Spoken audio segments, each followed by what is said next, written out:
ചാലിശ്ശേരിയിൽ മുലയംപറമ്പത്തുകാവ് ക്ഷേത്ര മൈതാനത്ത് Chalissery soccer association ഒരുക്കുന്ന രണ്ടാമത് അഖിലേന്ത്യാ ഫ്ലഡ് ലൈറ്റ് ഫുട്ബോൾ ടൂർണമെന്റ് കായിക പ്രേമികളായ സ്ത്രീകൾക്കും പുരുഷന്മാർക്കും ആവേശമാകുന്നു.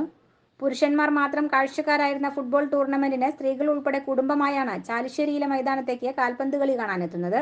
ഫുഡ്ബുക്ക് റെസ്റ്റോറന്റ് പെരുമ്പ്ലാവ് നൽകുന്ന വിന്നേഴ്സ് ട്രോഫിക്കും ഇസ ഗോൾഡൻ ഡയമണ്ട് കൂറ്റനാട് നൽകുന്ന റണ്ണേഴ്സ് ട്രോഫിക്കും വേണ്ടി ഞായറാഴ്ച നടന്ന മത്സരത്തിൽ ഉഷ FC തൃശൂരും FC കൊണ്ടോട്ടിയും തമ്മിൽ ഏറ്റുമുട്ടി. 1-1 സമനില പാലിച്ച മത്സരം എക്സ്ട്രാ സമയത്തും സമനിലയായി പെനാൽറ്റി ഷൂട്ടൌട്ടിലൂടെ FC കൊണ്ടോട്ടി വിജയിച്ചു. ഇരു ടീമുകൾക്ക് കായിക പ്രേമികൾ മികച്ച പിന്തുണയാണ് നൽകിയത്.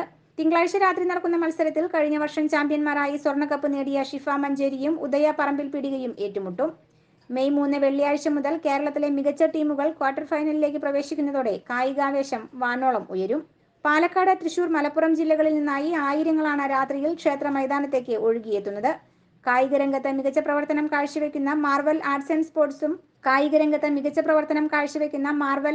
സ്പോർട്സ് ക്ലബ്ബും ജീവകാരുണ്യ പ്രവർത്തനങ്ങളിലൂടെ ജനശ്രദ്ധ നേടിയ സഹയാത്ര ചാരിറ്റബിൾ സൊസൈറ്റിയും സംയുക്തമായാണ് ആരവം 2024 എന്ന പേരിൽ ടൂർണമെന്റ് സംഘടിപ്പിക്കുന്നത്.